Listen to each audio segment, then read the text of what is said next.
Hi there, I am Veronica Drake, and I'm going to attempt to do something. I'm not going to tell you I'm going to be successful at it because I don't really know. I can tell you that I'm going to show up in my integrity, in my truth, in my honesty, and being completely transparent and vulnerable. So what am I going to do? I'm going to attempt to channel Jesus. I don't have any props. I don't have any notes. I don't have anything. There's no interviewer. There's just me and this camera. And so I don't know what's going to happen, but I'm ready. Are you?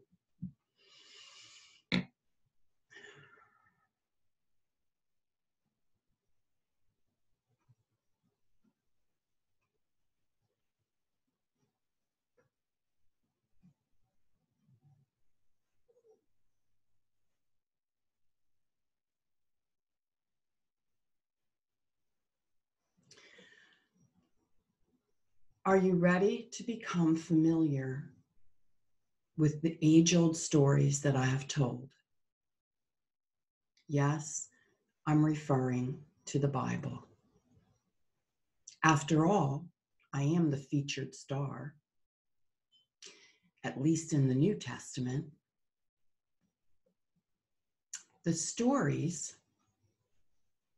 are really not relevant. They're not even literal. What is relevant is what you take away. The underlying message. It's meant to be cryptic because deciphering it, understanding it, grasping it is unique to the way each individual soul is coded, is programmed.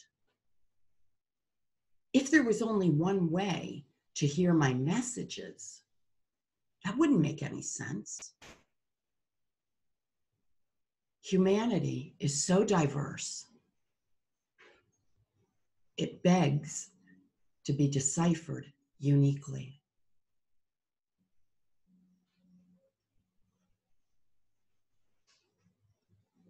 If you ask about the chaos and the mess that's created, and you think, why?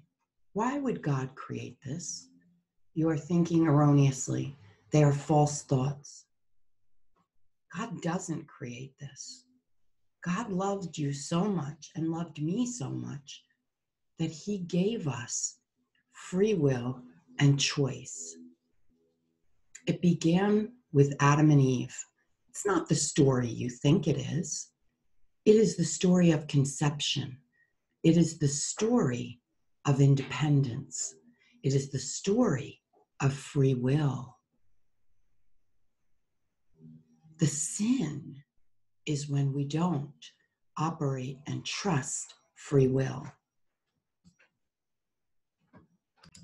Understand this, free will must be guided with the underlying principle of oneness, of love. If you use your free will and you make choices that are not of love, there's no condemnation. There's no going to hell. There simply is a reflection back to you of what the opposite of love looks like. And if you want to know the truth, you can't know full-on love until you know its opposite.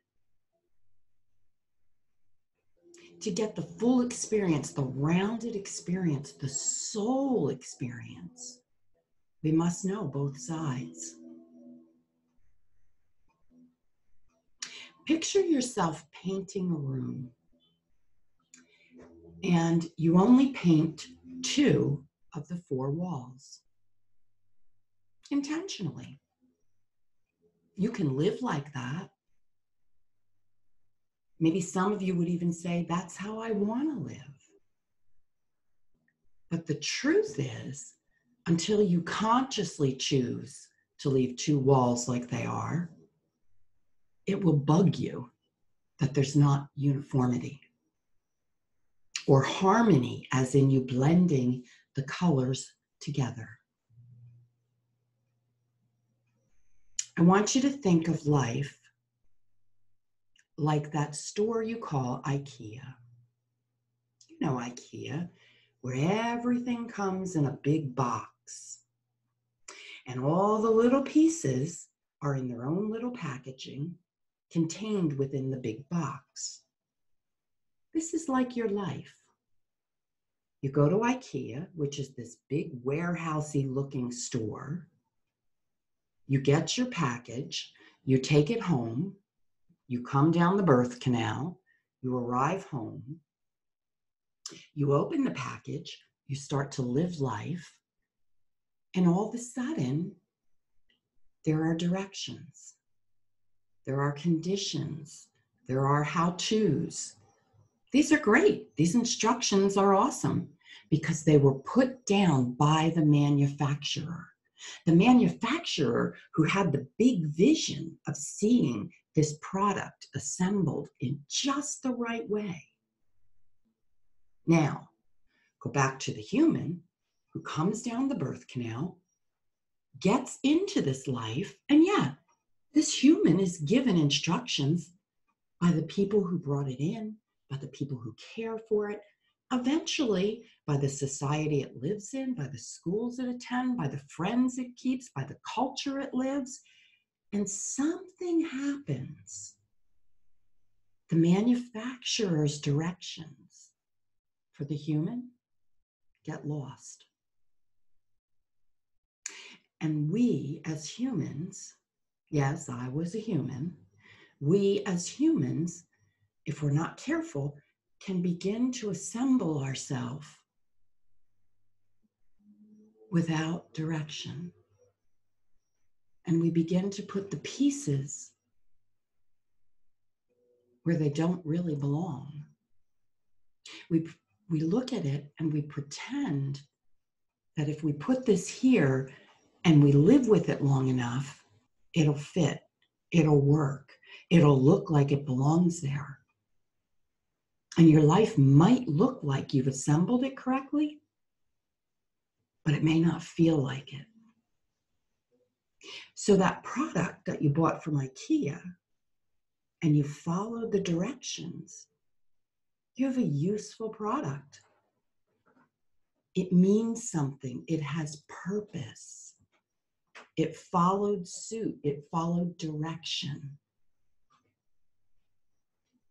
Can you say the same about your life?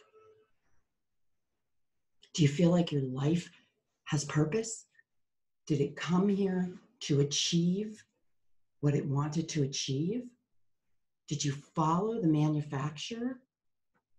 Are you following the Father, the rules of love?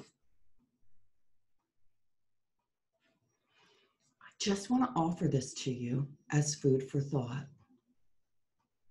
I want you to understand that whatever your life is, you've assembled this, just like that IKEA product. You've built this life. Don't look around at anyone else. Look within. If what you've assembled doesn't fit, doesn't work, doesn't support you, you can take it apart and reassemble it. And the way you do this is to return to love. The foundation of all life is the Father, the God, the Creator, the Source. Love.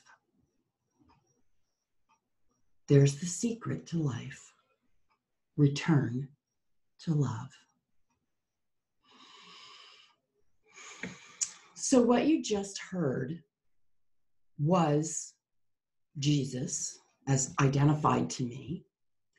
And it wasn't something where my body just took over and I just lost track. I know everything I said. I could feel it. I could sense it.